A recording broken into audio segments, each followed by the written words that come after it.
Hello friend, नमस्कार। स्वागत है आपका मेरे YouTube channel are study point में। आज हम बात करने वाले हैं फ्यूचर कॉन्टिन्यूअस टेंस के बारे में। तो इससे पहले की वीडियो में हम पास्ट के बारे में और जो प्रेजेंट के सेंटेंस होते हैं उसके बारे में हम पढ़ चुके हैं। Present indefinite, present perfect, present continuous, present perfect continuous, सभी के बारे में हम बता चुके हैं। तो आपको इंग्लिश की अच्छे से रीडिंग करने के लिए, इंग्लिश को अच्छे से पढ़ने के लिए, सेंटेंसों को बहुत अच्छे से जानना होगा।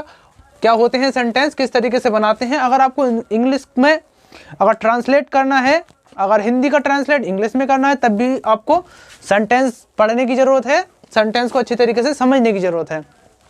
तो देखिए, बिना टाइम वेस्ट करें हम जान लेते हैं सबसे पहले किसके बारे में, फ्यूचर कॉन्टिन्यूअस टेंस के बारे में। तो देखिए, आइए, टॉपिक है हमारा क्या, फ्यूचर कॉन्टिन्यूअस।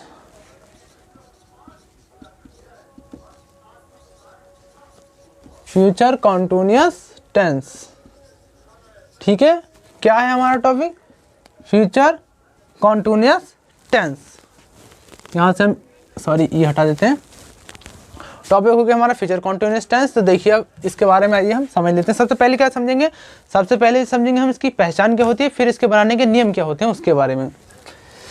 तो सबसे पहले देखिए, लिख लेते हैं हम पहचान, क्योंकि सेंटेंस को हम तभी पहचान पाएंगे जब हमको पहचान अच्छे से पता होगी। तो जिन वाक्यों के अंत में, इस तरीके से लिखेंगे, जिन वाक्यों के अंत में, जिन वाक्यों के अंत में रहा होगा, क्या होगा, रहा होगा, रही होगी, रहा होगा, रही होगी, रहे होंगे, क्या है, जिन वाक्यों के अंत में रहा होगा, रही होंगे, रहे होंगे आदि शब्द आते हैं, ठीक है। यहां लिख लेते हैं, और हम आदि शब्द आते हैं, तो वह वाक्य क्या कहलाते हैं, वह वाक्य जो कहलाते हैं फ्यूचर कॉन्टिन्यूअस टेंस के वाक्य कहलाते हैं, ठीक है।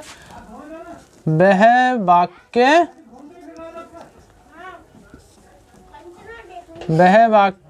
फ्यूचर कॉन्टिन्यूअस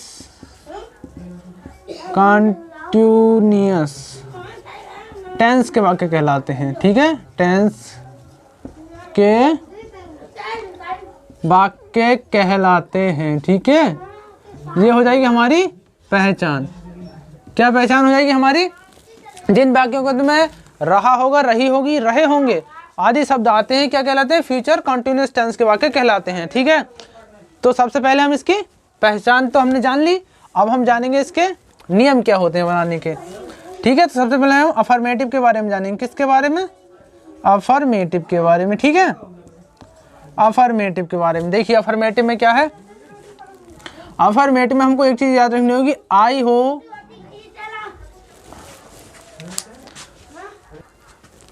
देखिए बात करेंगे हम किसके बारे में, अफर्मेटिव के बारे में। अफर्मेटिव के बारे में हम बात करते हैं, देखिए इसके रूल जानेंगे हम। सबसे पहले लिख लेते हैं यहाँ पर, अगर कहीं I we you they, I we you they यानी के बहुवचन कर्ता, बहुवचन कर्ता के साथ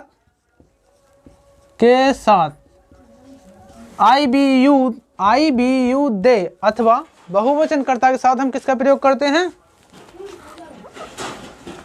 के साथ हम करते हैं शैल बी का प्रयोग। किसका प्रयोग करते हैं, शैल बी का, ठीक है। शैल बी का प्रयोग करते हैं, प्रयोग करते हैं, ठीक है। आई बी यू दे तथा बहुवचन कर्ताओं के साथ हम शैल बी का प्रयोग करते हैं, और अन्य सभी कर्ताओं के साथ हम किसका प्रयोग करते हैं, विल बी का, यानी कि जो हो जाएगा हमारा, जैसे कि ही हो गया, सी हो गया, या फिर इट हो गया, यानी कि एक वचन कर्ताओं के साथ, ठीक है। तो देखिए, ये तो हो गया हमारा वन, इसको जान लेते हैं हम सेकंड को।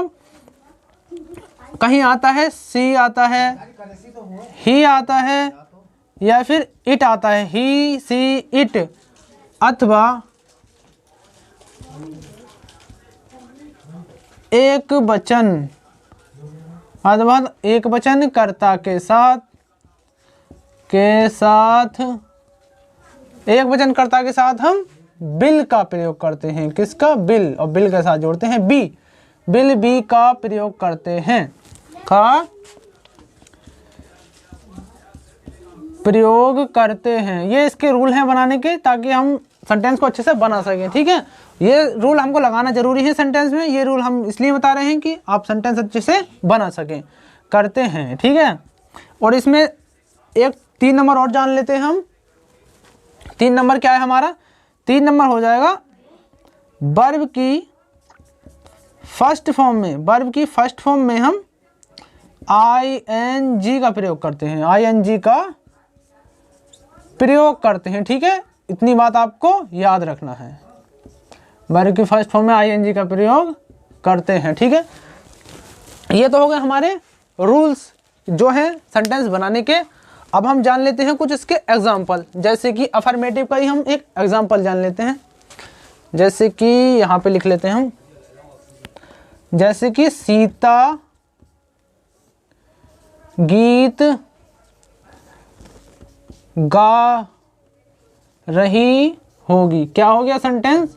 सीता गीत गा रही होगी। और वही हमने बताया था कि रहा होगा, रही होगी, रहे होंगे, किसके कहलाएंगे वाक्य? फ्यूचर कॉन्टिन्यूअस टेंस के। तो क्या है? सीता गीत गा रही होगी। ठीक है, ये हो गया हमारा सेंटेंस। अब देखिए इसको बनाएंगे कैसे। तो हो जाएगा यहाँ पे सीता, सबसे पहले आ जाएगा हमारा सब्जेक्ट। सब्जेक्ट क्या है हमारा? सीता। तो क्या हो जाएगा? सीता। अब वो आता है कहीं, सीता जो है वो एक वचन है या बहुवचन? क्योंकि सीता एक वचन है तो इसलिए हम किसका प्रयोग करेंगे? इसलिए हम सीता के साथ बिल बी का प्रयोग करेंगे। तब सहायक क्रिया लग जाएगी हमारी, हेल्पिंग वर्ब जो लग जाएगी वो लग जाएगी बिल बी। क्या हो जाएगी? Sita will be. अब क्या कर रही है? उसके बाद क्या? सब्जेक्ट क्या है हमारा? सब्जेक्ट तो हो गई है। अब हमारा जो कार्य है वो क्या है? सीता बिल बी क्या कर रही है? गाना गा रही है। तो गाने की होती है सिंग। क्या हो जाएगी? सिंग। और सिंग हमने बताया था जो मतलब इसमें हम किसका प्रयोग करेंगे? ING का प्रयोग करेंगे। तो हो जाएगा वर्ब की फर्स्ट फॉर्म में ING। ठीक है, तो क्या हो जाएगा? सिंगिंग। तो हो जाएगा सीता विल बी सिंगिंग। क्या कर रही है? गाना गा रही है। तो द सॉन्ग। ठीक है, क्या हो जाएगा? Sita will be singing the song. ये हो जाएगा इसका। अब हम एक और जान लेते हैं इसका एग्जाम्पल। यहां से हम एग्जाम्पल नंबर 2 की बात कर लेते हैं। जैसे कि राजा खाना खा रहा होगा। रहा होगा, रही होगी, मैंने बताया था। जैसे कि राजा खाना खा रहा होगा। ठीक है, तो देखिए इसको कैसे बनाएंगे। राजा, सबसे पहले क्या आ गया हमारा? जो सब्जेक्ट था हमने वो ले लिया। सब्जेक्ट क्या है? राजा इसमें। तो क्या हो जाएगा? राजा। अब राजा है, एक है या 2 है? तो राजा एक है, तो हम यहाँ पे बिल का प्रयोग करेंगे। तो राजा बिल बी, राजा बिल बी क्या कर रहा है? खाना खा रहा है। खाने की होती है ईट, और ईट के साथ में हम क्या जोड़ेंगे? ING। तो हो जाएगा ईटिंग। हो जाएगा राजा बिल बी ईटिंग द, क्या कर रहा है? खाना खा रहा है। तो ईटिंग द फूड। ठीक है, ये हो जाएगा इसका। अब हम एक, ये तो हमारे बिल वाले हो गए। अब हम एक देख लेते हैं शैल वाला। ठीक है, जैसे कि एक हो जाएगा हमारा शैल वाला। जैसे कि हम खेल रहे होंगे। हम खेल रहे होंगे, ये हो गया हमारा एक सेंटेंस। जैसे कि हम खेल रहे होंगे। तब देखिए अब कैसे बनाएंगे। तो हम के लिए आ जाएगा बी, यानी कि जो सब्जेक्ट हो जाएगा हमारा हम बी हो जाएगा। अब IBU दे के साथ हम किसका प्रयोग करेंगे? IBU दे के साथ हम शैल बी का प्रयोग करते हैं। ठीक है, तो हो जाएगा बी शैल बी क्या कर रहे हैं? प्ले। प्ले यानी कि खेल रहे हैं, तो हो जाएगा प्लेइंग। PLAYING हो जाएगा क्या? Be shall be playing. ठीक है, तो ये तो हो जाएगा। यहाँ तक की बात होगी। जो अफर्मेटिव वाले थे हमने वो जान लिए। अब हम जान लेते हैं नेगेटिव वाले जो होते हैं। इसको थोड़ा क्लीन कर लेते हैं। 1 मिनट रुकिए आप, 1 मिनट तो बस हो गया कम। लो चलो इसको क्लीन कर लेते हैं। पहचान तो आपने देखी होगी, पहचान देख ही ली होगी आपने। क्या पहचान है? पहचान को भी क्लीन कर देते हैं। रहा होगा, रही होगी, रहे होंगे आदि शब्द आते हैं।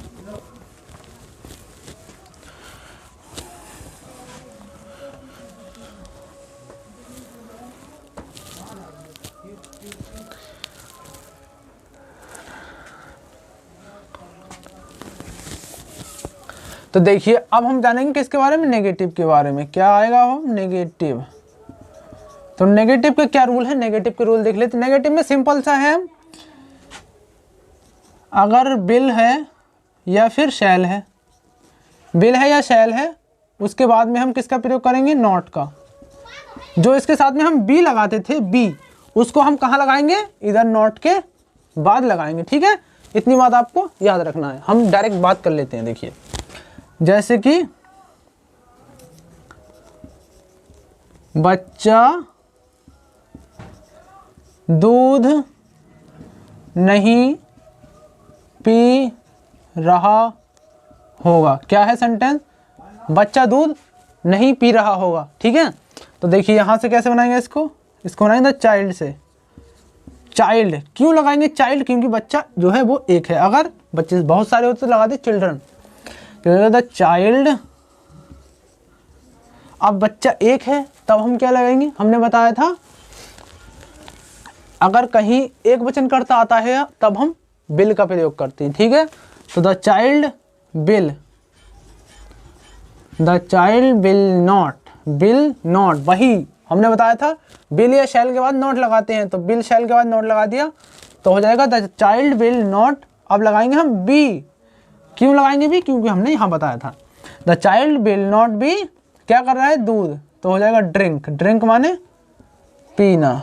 ठीक है, हो जाएगा ड्रिंकिंग द मिल्क, क्या पी रहा है, दूध, क्या हो जाएगा, ड्रिंकिंग द मिल्क। ठीक है, तो देखिए अब ये हो गया है किसका, अब ये तो हो गया हमारा बिल वाला। अब हम एक और जान लेते हैं, कौन सा, शैल वाला। शैल वाला क्या है, देखिए जैसे कि हम आज नहीं लिखते यहाँ पे, हम यहाँ से और कुछ सेंटेंस बना लेते हैं एक और कोई सा देख के, जैसे कि हम हॉकी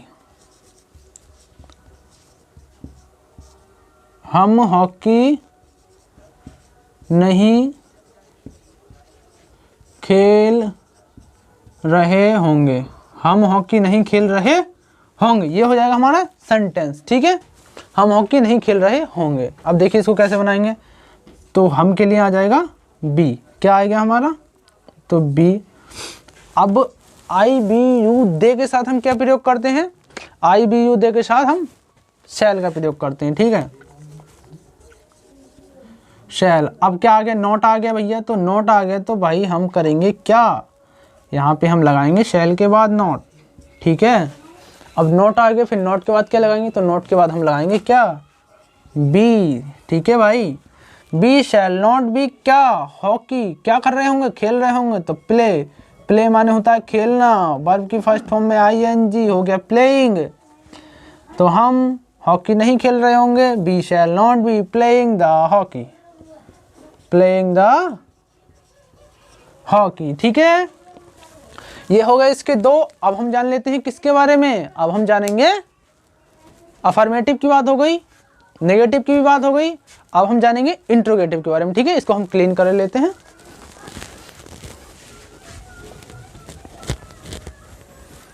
आपको अगर समझ ना आया हो तो आप एक बार वीडियो स्किप करें और स्किप करके बैक करके आप देख सकते हैं। ठीक है, देखिए ये तो हो गई किसकी बात, ये हो गई हमारी नेगेटिव की। अब हम बात करेंगे इंट्रोगेटिव, इंट्रोगेटिव। ठीक है, क्या है, अब हम बात करें इंट्रोगेटिव के बारे में। ठीक है, तो इंट्रोगेटिव बनाने के हमारे रूल क्या हैं, यदि क्या वाला वाक्य हो, यहाँ पे हम लिख लेते हैं, यदि क्या वाला वाक्य हो, वाला वाक्य हो, क्या वाला वाक्य हो, तब क्या के स्थान पर, क्या के स्थान पर अगर वाक्य क्या वाला है तब हम क्या के स्थान पर बिल या शैल का प्रयोग करते हैं, का प्रयोग करते हैं। ठीक है, यदि प्रश्नवाचक वाक्य बीच में आया हो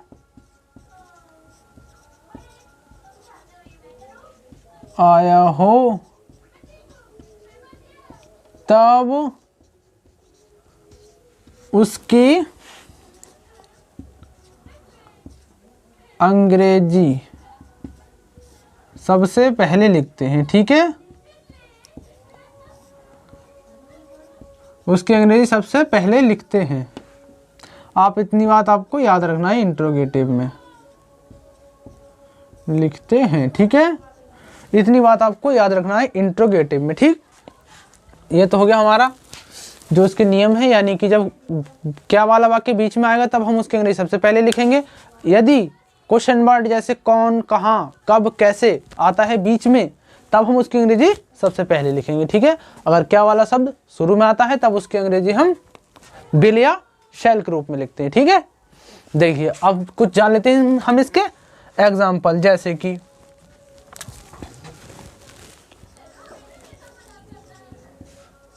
क्या मोर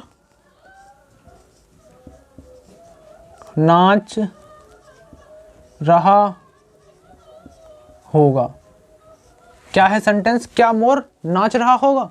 देखिए इसको कैसे बनाएंगे, या यहाँ से हम अब जो है मोर है वो एक वचन है या बहुवचन है, तो मोर जो है वो एक ही है, नाच रहा होगा। अगर होता कि क्या मोर नाच रहे होंगे तब हो जाता हमारा बहुवचन। ठीक है, तो ये हो जाएगा, इसको बनाएंगे हम बिल। कहाँ से बनाएंगे, बिल, फिर आ जाएगा हमारा बिल। अब उसके बाद में क्या लगाएंगे हम, उसके बाद में जो सब्जेक्ट है हमारा, सब्जेक्ट क्या है यहाँ पे, मोर, तो हो जाएगा बिल द पीकॉक, PEACOCK हो जाएगा, बिल द पीकॉक बी। अब देखिए यहाँ पे आपने एक चीज़ नोट की होगी, हम पहले बिल के साथ बी लगाते थे, लेकिन यहाँ पे बिल को हमने पहले लगाया, फिर जो सब्जेक्ट है हमारा उसको लगाया, तो हो जाएगा बिल द पीकॉक बी क्या कर रहा होगा, नाच रहा होगा, डांसिंग। ठीक है, bill the peacock B dancing हो जाएगा हमारा। ठीक है, देखिए अब इसके बाद ये हो गया हमारा, देखिए ये हो गया फर्स्ट। अब हम जान लेते हैं सेकंड नंबर। ठीक है, जैसे कि वे कहाँ जा रहे होंगे। ठीक है, वे कहाँ जा रहे होंगे। देखिए तो इसको कैसे बनाएं, देखिए सेंटेंस हो गया हमारा क्या, वे कहाँ जा रहे होंगे, तो पहले हम क्या लगाएंगे, क्वेश्चन वर्ड आया बीच में उसको लगाएंगे, यानी कि वेयर विल, बे है तो बे के लिए आ जाएगा दे, वेयर विल दे बी, क्या है, जा रहे होंगे यानी कि गोइंग। ठीक है, where will they be going. ठीक है, ये हो जाएगा इसका करेक्ट आंसर, ये हो जाएगा इसका करेक्ट ट्रांसलेशन। ठीक है, तो देखिए ये हो गया हमारा क्या, फ्यूचर कॉन्टिन्यूअस टेंस, और इस वीडियो में हमने फ्यूचर कॉन्टिन्यूअस टेंस के बारे में अच्छे से पढ़ लिया है। ठीक है, अगर आपको किसी बात में दिक्कत है तो आप कमेंट में बता सकते हैं कि भाई हमको यहाँ दिक्कत है। अगर आपको कहीं लगता है कि हमको ये बात यहाँ से समझ नहीं आई तो आप कमेंट करके बता सकते हैं हमें। और वीडियो पसंद आई हो तो एक लाइक ज़रूर कर देना और वीडियो को शेयर करना, ताकि यार बहुत से लोग जुड़ सकें, बहुत से लोग जान सकें फ्यूचर कॉन्टिन्यूअस टेंस क्या होता है, फ्यूचर कॉन्टिन्यूअस टेंस के बारे में अच्छी तरीके से पढ़ सकें। ठीक है, वीडियो पसंद आई हो तो एक लाइक करना, शेयर करना और सब्सक्राइब जरूर कर लेना चैनल को, ताकि आप इंग्लिश को अच्छी तरीके से समझ सकें, या फिर जिस भी सब्जेक्ट को आप समझ नहीं आता है तो आप हमें कमेंट में बता सकते हैं कि ये सब्जेक्ट हमको समझ नहीं आता, हम जहाँ तक कोशिश होगी आपको समझाने की कोशिश करेंगे। मिलते हैं एक और नई वीडियो के साथ, तब तक के लिए जय हिंद।